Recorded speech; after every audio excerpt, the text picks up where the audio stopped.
ওই নবীর মেয়ে ফাতেমার দিকে তাকাইয়া দেখো ইন্তেকালের আগে গো মা ফাতেমা ডাক দিয়া কয় স্বামী মক্কা মদিনার কোনো মানুষ আমারে দেখে নাই, আমি লম্বা ছিলাম না বেটে ছিলাম, আমি খাটো ছিলাম না মোটা ছিলাম না চিকন ছিলাম, কেউ আমারে দেখে নাই।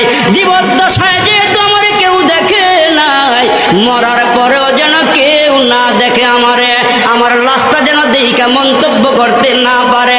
হে স্বামী, তোমার দুইটা সন্তান হাসান হুসাইন রে লইয়া আর তুমি আর দুই হাসান হুসাইনকে লইয়া আমি মারা গেলে আমার খাটিয়াটা রাইখা জানাজা পইরা তিনজনে খাটিয়াটা কাঁধে উঠাইয়া আমারে দাফন করিয়া দিও, দুনিয়ার কোনো মানুষকে আমারে দেখাইও না।